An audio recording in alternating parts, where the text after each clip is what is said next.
Good afternoon, dear students. So today we're going to talk about the learners with needs and special needs. So first of all, the question here is that who qualifies as a child with special needs? And why do we call these students with special needs or needs? Understanding special needs. First of all, the students with special needs might be the reason for two reasons.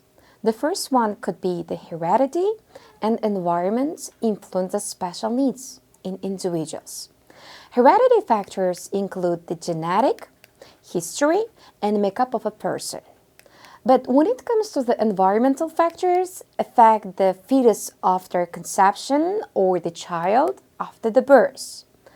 The nature of the special needs we can talk about the disability is any condition that prevents or delays or interferes a child's normal achievements and development. Sometimes disability might be classified as one of the following. For example, they might be developmental disorders or developmental disability, or else learning, physical, and sensory disabilities. These kind of factors affect the students or might be the main reason why we call the learners with needs or special needs.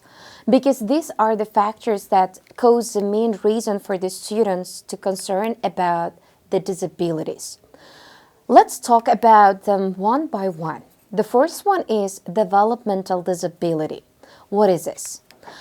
Some goals for the care or education of a child or children with development disabilities are as follows. For example, expecting language skills or increasing attention span or learning self-help skills or else mastering basic concepts. What does it mean? Sometimes learners with disabilities might have sort of problems with how to master basic concepts. For example, what is just a noun, what is just a verb, and what These sort of disabilities are usually identified in childhood and affect a person throughout their lives. It is one of the part that we cannot deal with them at an early age, because if you do realize about your children or your students' disabilities at an early age, it can be kind of curable, or else you can find a cure.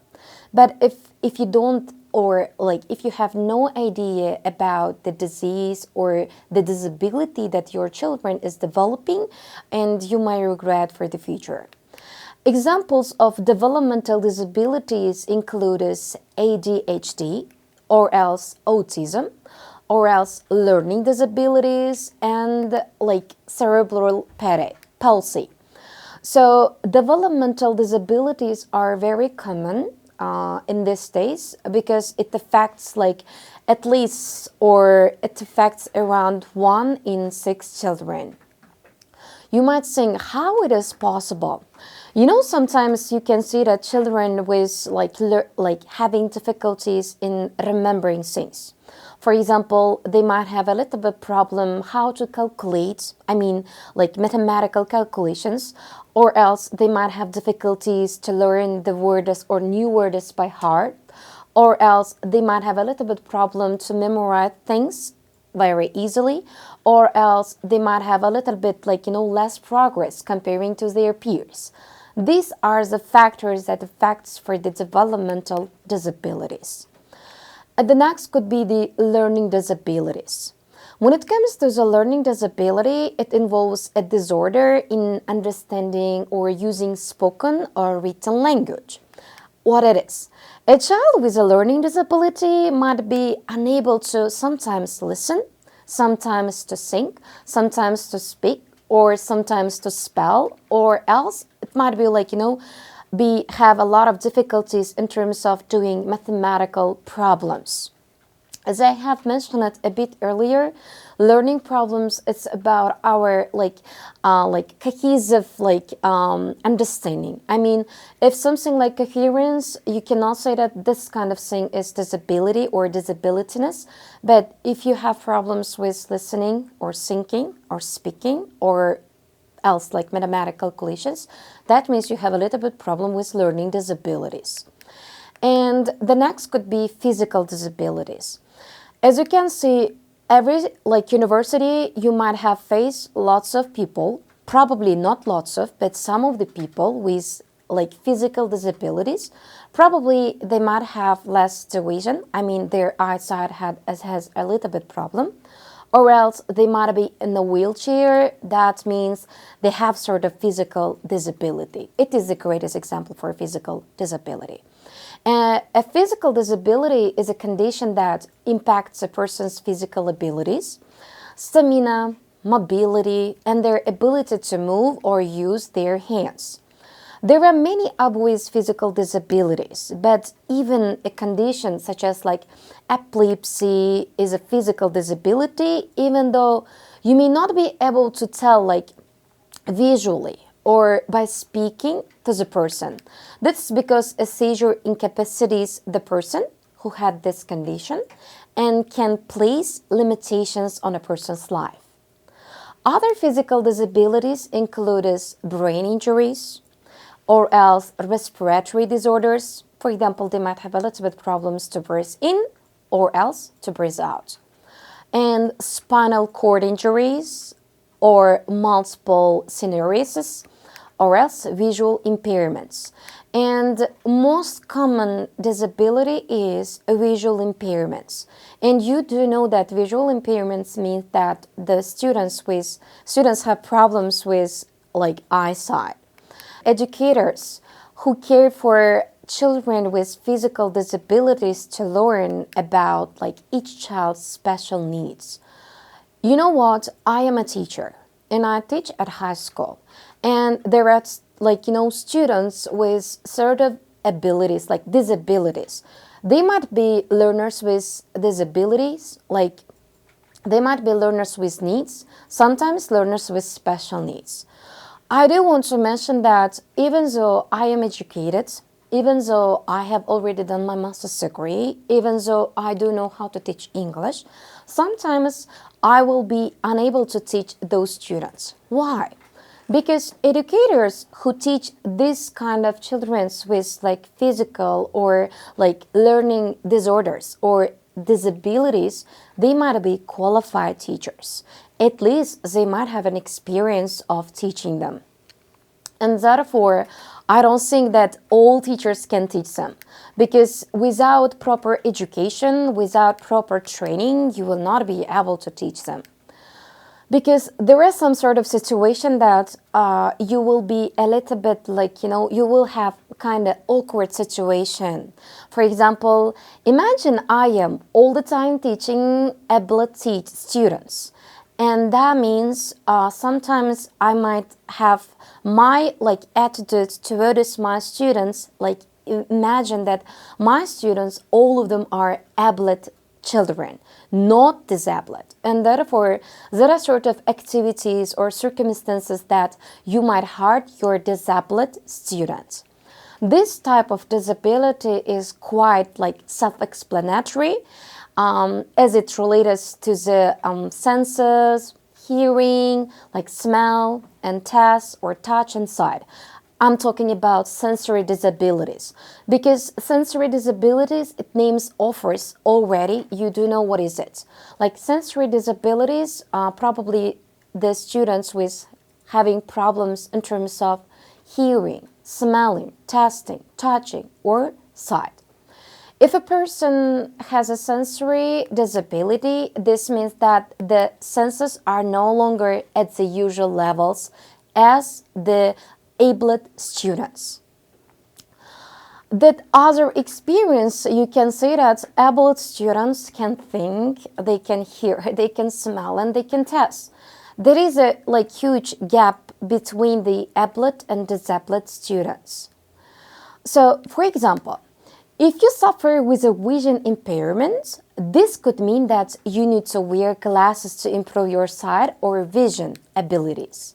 However, there are more serious vision impairments, as some people are unable to see at all if they are blind. Imagine that you have a blind student. Is it possible for you to teach them in one classroom with able children or able students? Unfortunately, no.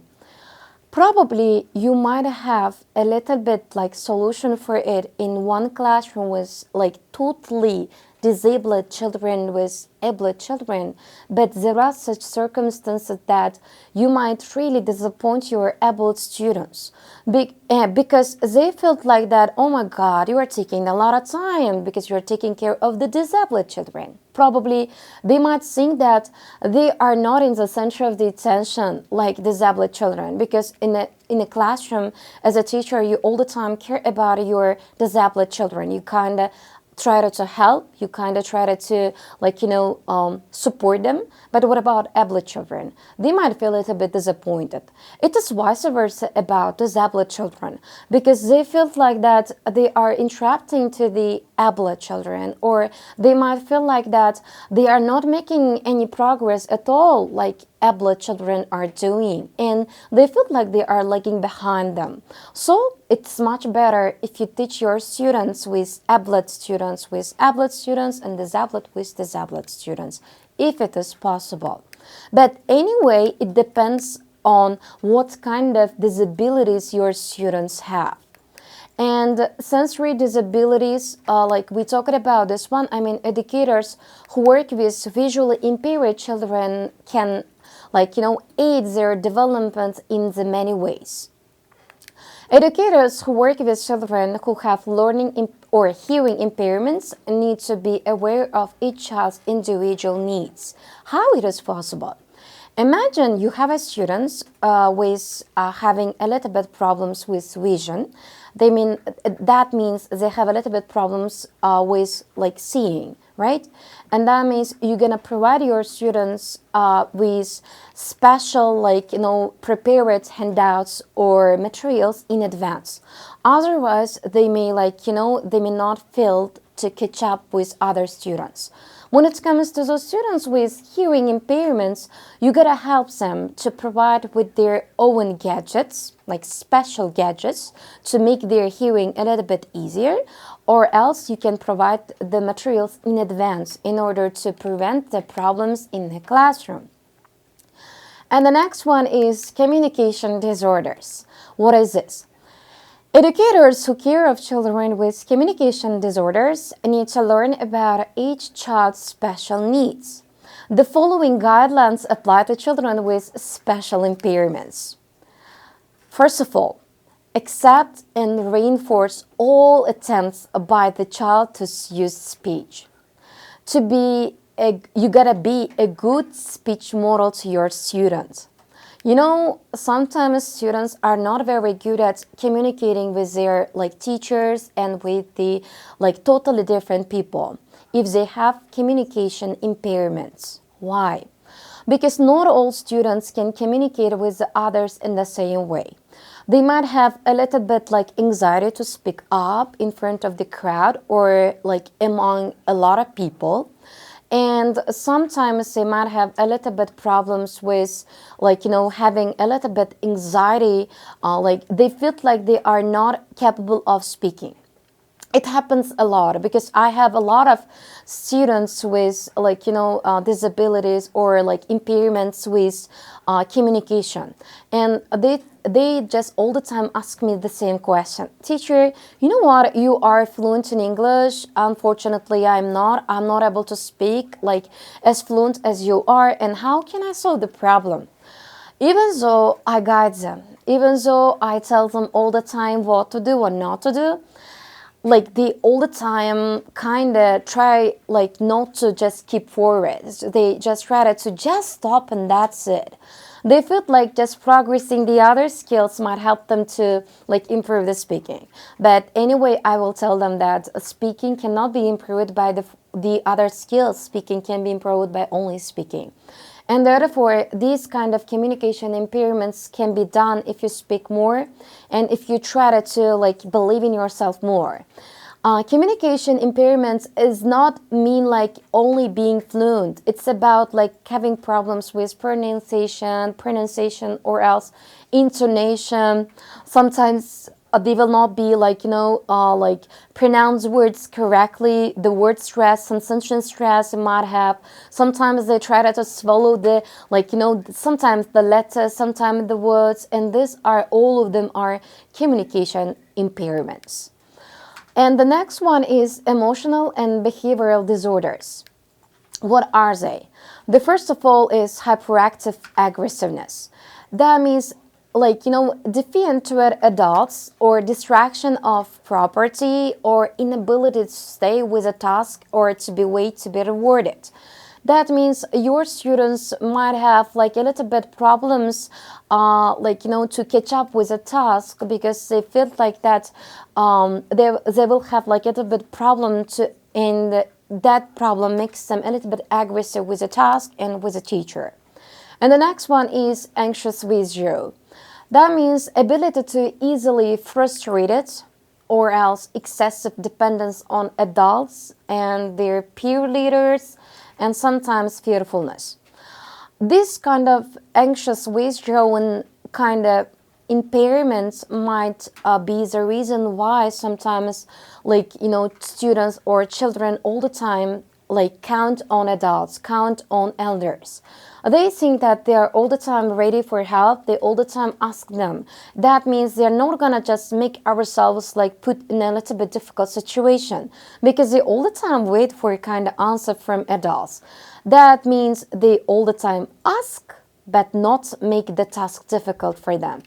Sometimes peer leaders, in a classroom, you can see that there are lots of students and all the time ask questions from their peers. How can I do? What can I do? How can I solve the problem? But, the main, the reason for doing is that they think that it is very easy just asking. Just asking is very easy than just doing the work by themselves because they do believe the adults or elders. And that is like anxious withdrawal. And when it comes to the fearfulness, not all the time students are very brave, very strong because they have sort of fear. And their fear distracts them or prevents them to speak or to communicate properly with the others. And now we're going to move to the effective instructional practices for teaching positive behavior. Classroom expectations are clearly presented as related to the school-wide rules. Classroom expectations are taught, reviewed, and promoted throughout the school day. The most important one is modeling behaviors. What is this? Modeling behavior is that teachers should model the behaviors they want to see in their students. If they set sort of role models for their students and they will think and they will realize that they have kind of visualized role models they can follow from their footsteps.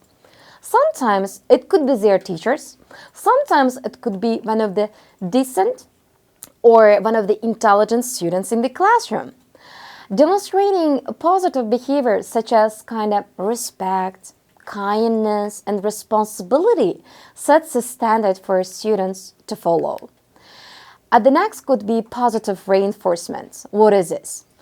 Sometimes we kind of acknowledge and praise the students when they demonstrate kind of positive behaviors. Praising is one of the best sides of the teacher, of the parents to help those disabled students to progress a little bit more. This could be including a verbal praise, for example, oh, you are doing great, oh, I'm proud of you, and I have never expected you to be like this before, and wow, you are doing like this, you are making a lot of progress, and sort of verbal praises. Or else stickers you can give, it depends on their age. If they are young, you can use stickers, you can use sort of sweets, or else certificates, doesn't matter the age, or other forms of recognition. Consistent expectations, like establishing clear and consistent expectations for behavior in the classroom. Make sure your students understand the rules and consequences for both positive and negative behaviors. As a teacher, if you tell your students what is kind of thing that good students do, what kind of things are bad students do, they will kind of visualize the things that they are going to do or they are going to avoid to do. It is one of the best way for your students to explain what is a good behavior and what is a bad behavior. If you just use it in your own classroom, at least your one or two students will be aware of it and they try to avoid it. Behavior contracts. For students who may need additional support, consider implementing behavior contracts. These contracts outline specific behavioral goals and the rewards or consequences associated with meeting or not meeting those goals. Because if you set a certain goal for your students, for example, imagine you are doing a great job for the whole month, and if you keep it up till the next month, and I will reward you like this. Or if they just have certain goals that you are asking them for, and they try to reach the goal, but in terms of their behavior. So peer modeling. Encourage positive peer relationship by highlighting examples of students who consistently exhibit positive behaviors. Peer modeling can be a powerful tool for reinforcing desired behaviors. Why I'm talking about peer modeling? As a student, as a teacher, I do use peer modeling most in my classroom. Yeah, I work at high school. At the same time, I work at language center. That means at high school, I work with mostly adults, teenagers. But at language school, I work with teenagers, sometimes children too. And then peer modeling, for example, wow, today Alisa doing great and she did this and she did this. Oh, it's worth rewarding. And I will just set Alisa as an example for the students. You know, Alisa is learning this word on time. Alisa doing the tasks on time. Alisa is a good girl like this. And then I'm setting kind of an example for them. What my students do the next day?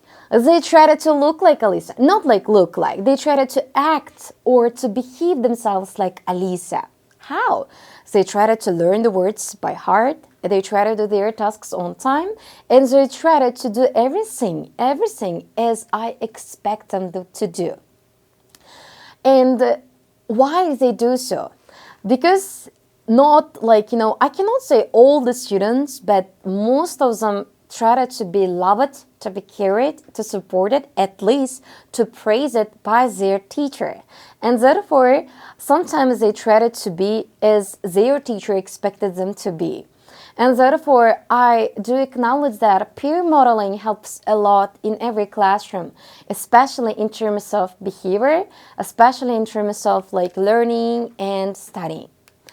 Next could be social skills instruction. Teach social skills such as communication, problem solving, or conflict resolutions, because these skills are essential for fostering positive relationships and navigating social situations effectively. What could be effective instructional practices for teaching positive behavior? Teacher provide us a verbal or other reinforcement for achieving academic goals and for meeting behavioral expectations. Teacher refrains from using a reprimand. The classroom is arranged to minimize the distractions. Sometimes evidence-based inventions for behavior. What are they? Before a student is referred for a special education evaluation, documentation of clear and consistent behavior management interventions across the school, or classroom must be made. Because forming an intervention plan or providing documentation or monitoring or reviewing must be done. Without them, without monitoring or without reviewing them, you will not be able to just track of your students, how they are making progress and do they have any change comparing to the past and sort of. working with children who have special needs. You know, I have mentioned that in today's topic, we're going to talk or learn about like learners with needs and special needs. So learners with needs, I have mentioned it already. That means they have a little bit problems. For example, they might have a little bit hearing problem, or they might have a little bit like vision problem, or they might have a little bit like, progressing. But learners with special needs mean that, students with disability, like they might be blind, they might be on a wheelchair, or they may not be able to walk or to come to your classroom, and sort of. That means they are with a little bit serious impairments. How can we work with children who have special needs? Roles of special needs professionals: appreciation of individual differences. For example, imagine in your own classroom you have students with visual impairments or hearing impairments. You cannot have the same attitudes between two boys. Why? Because you gotta help one to see, you gotta help one to hear, and to make their task a little bit easy as a teacher, as a mentor, as a professor. And therefore, you need to appreciate as each individual with their differences. Arranging the environment. What is arranging the environment? That means it is about accommodation. What is this? You cannot teach the able children and disabled children in one environment, because they do have their own environment. I mean the students with needs and learners with special needs, or else able children. Because you need to arrange the environment. Imagine that you have a student, right? You have a students with vision problems. Their eyesight has injured, and then you kind of provide every material or handout in advance for them. If you don't do them, you will not be able to teach them in one classroom with able children. That means you gotta arrange the environment according to the needs, special needs of your students. Next could be assessment. Do you think that we can assess able and disabled children in one classroom in one way? No way, we cannot do so. So imagine that you have a student with eyesight problem, and you have a students with ablet, they can see, they can hear, and they don't have any disabilities. How can you assess their reading skill? Imagine just reading. So when you are assessing their reading skill, when you are giving them time, or when you are giving the materials, for learners with needs or special needs with vision problem, you kind of prepare the material, the handout, with a little bit bigger size of the letters, because they have vision problem. They will not be able to see on the same size of the letters with the able children. Or next could be done with the time. For the students with visual impairments, you're gonna have more time with more bricks. For the able children, you are not gonna do this. This is about assessing, this is about the differentiation when you are assessing the able and disabled children in one classroom. Next could be encouraging cooperation. Sometimes able children and disabled children might be grouped in 2 groups or 3 groups. It is totally wrong, guys. Don't do this in your classroom. Try to get them cooperation, or work cooperatively with together in one group. If you all the time separate them with able this group, disabled this group, they might have kind of disappointments, because not all the time the power of disabled children cannot compete with able children, because they are faster, they are able, and they can just finish the task more easily comparing to the disabled children. So in here, just try to encourage cooperation between able and disabled children. And the next, encouraging independence.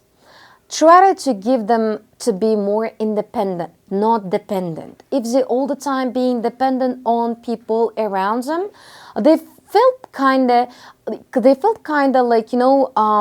not like they felt kind of not like supported, because they think that they all the time like in the need of help, somebody all the time should like lend a hand, and therefore I don't think just you should motivate them.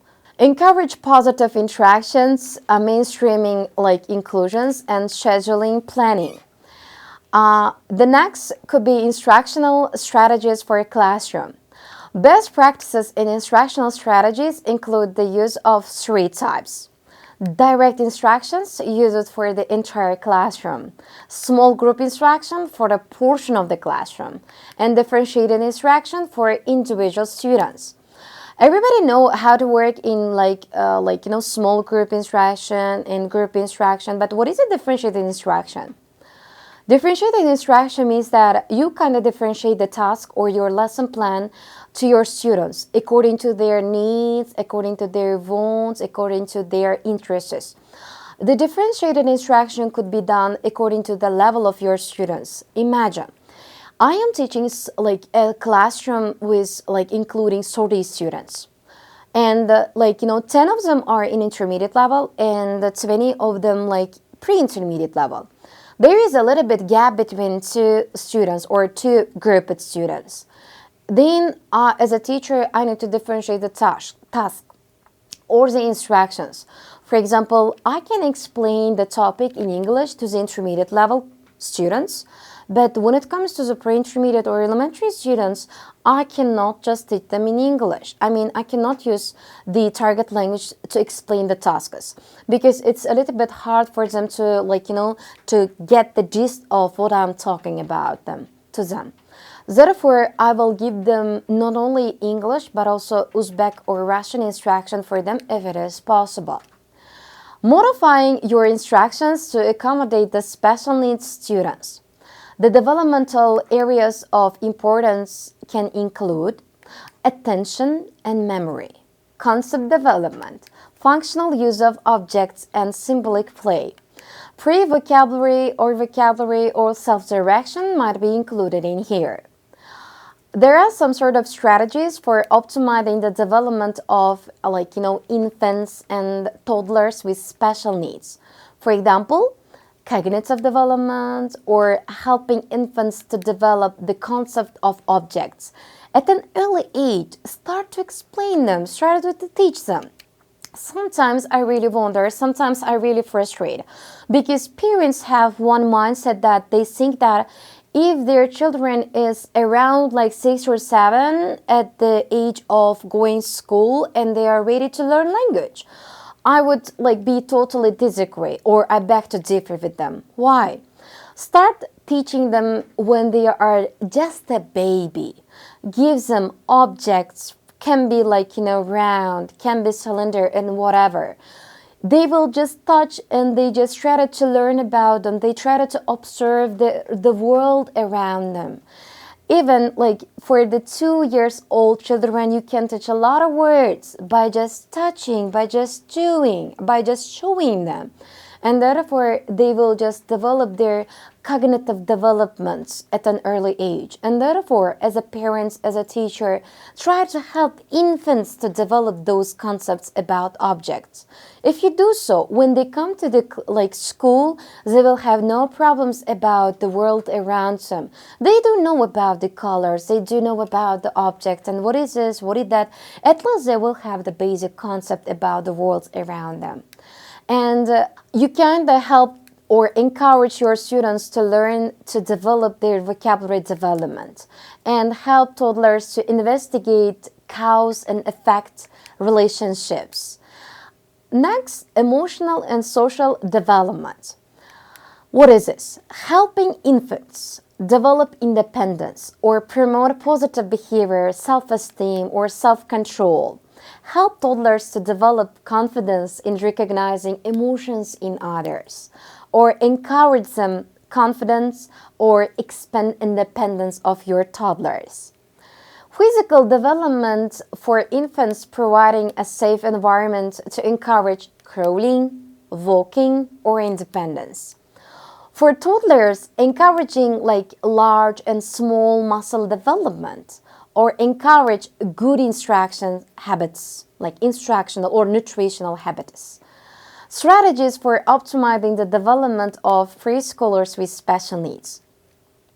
All states are required to report data to the USA Department of Education, Office of Special Education Programs on this child. This kind of outcomes could be that positive social emotional skills, including social relationships or acquisition and use of knowledge and skills, including early language or communication or early literacy skills, use of appropriate behaviors to meet their needs. Following is strategies for optimizing the development of special needs children in the early to the middle childhood stage. Presentation, accommodations, or providing an audio tape, providing enlarged print, or reducing the number of items per page or line, or response accommodations, allowing for verbal responses, allowing for answers to be dictated to a disorder, or to be ascribed, allowing the use of a tape recorders to capture responses. Setting accommodations. Accommodations is not in Uzbek we say accommodations like Trarjoy. It's about accommodations for disabled children. For example, you have to accommodate those students with special needs. Imagine they have a little bit problems with their spinal disorders. That means they will not be able to sit for a long period of time or stand up for a long period of time. You need to provide them with comfortable chairs, comfortable sofas and sort of. And this is called what is accommodation means here. And providing preferred seatings, providing special lighting or kind of acoustics, or providing a space with minimal characteristics or distractions sometimes. Timing and scheduling. You cannot be timing in everything with students special needs and students with they are ablet students, so you cannot give the same time with them. I have already mentioned it above. And therefore, you need to just concern about what is timing, what is scheduling in terms of how to conduct a lesson for students with needs and special needs. And increasing the allowable length of time to complete an assessment or assignment, perhaps change the way that time is organized. The individuals with disabilities education kind of act sort of idea. Who qualifies as a child with special needs? What are 4 examples of environmental factors which can create special needs in children? What is a disability? Provide 4 examples of effective instructional practices for teaching positive behavior. What are examples of strategies for optimizing the development of infants and toddlers with special needs? Preschoolers, early to middle age, childhood stage. Strategies for teaching students with learning disability. Provide oral instruction for students with reading disabilities. Present tests and reading materials in oral format, not written. So the assessment is unduly influenced by lack of reading ability for the disabled children. Or else, provide students with frequent progress checks. Let them know how well they are progressing toward an individual or class goal. Make activities coincide whenever possible, long kind of drawn out projects are particularly frustrating for those students. Children with learning disabilities have difficulty learning abstract terms and concepts. Whenever possible, provide them with concrete objects and events, items. They can be touched, they can be heard, or they can be smelled. Encourage cooperative learning activities. So you can see that teaching with cooperative learning, when possible, invite your students of varying abilities work together on a specific project or a task or toward a common goal. Create a very good atmosphere where they can relax, where they can communicative of teachers or learners is facilitated or enhanced. I can just count some strategies for teaching students with like hearing impairments. Physically acting out the steps for an activity. You or one of the other students in the classroom can do this, or else sit a hearing impaired child in the front of the classroom and in a place where he or she has a good field of vision of both of you and the childhood, or chalkboard, I mean. Many hearing impaired youngsters have been taught to read lips. When addressing the class, be sure to enunciate your words, but don't overdo it. And look directly at the hearing prepared students on or else in his or her general directions. Provide a variety of multisensory experiences for students. Allow your students to capitalize on their other learning modalities or modalities. It might be necessary to wait longer than usual for a response from hearing impaired students. Be patient enough to listen to them or to hear them. Whenever possible, use lots of concrete objects such as models, diagrams, or media like samples, and that's like. Try to demonstrate what you are saying by using touchable items. And the following is that strategies for teaching students with visual impairments. Why I'm focusing mostly with strategies for teaching students with visual and hearing impairments, because it is one of the most common ones. They are the most common ones. Tape record portions of textbooks or trade books and other printed materials, or students can listen with earphones to an oral presentation of necessary material. When using chalkboard, use white chalk and bold the lines. Also, be sure to say out loud whenever you write on the chalkboard. As with learning impaired students, it is important to see the visual impaired students close to the main instructional area. When you are explaining, try to be careful that your students with visual problems or impairment might be sitting next to you or very close to you. Provide clear oral instructions. Be aware of any terminology that you might be using that would demand visual activities. The student is not capable of it. For example, phrases such as over there and like that one would be inappropriate for them to teach. Partner the students with other students who can just, assist or help them. And also, strategies for teaching students with physical impairments. Be sure that there is an adequate access to all parts of the classroom. Keep assistance between the desks and provide sufficient space around demonstrations. Tables or other apparatus for physical disabled students to monitor them. Or encourage your students to participate in all activities to be fully extent possible, if it is possible. Establish rotating series of helpers to assist any physically disabled students in moving about the room. Students often enjoy this responsibility and the opportunity to assess whenever it is necessary, because they are able students and they sometimes feel pretty happy to help students with disabilities. Focus on the intellectual investment in an activity. That is, help the child to use his or her problem solving abilities and thinking skills in completing an assignment without regard to his or her ability to get on an area that requires object manipulation. When designing an activity or constructing necessary equipment, it could be on the lookout for alternative methods of display, manipulation, or presentation. So today we talked about like learners with needs and special needs with you guys.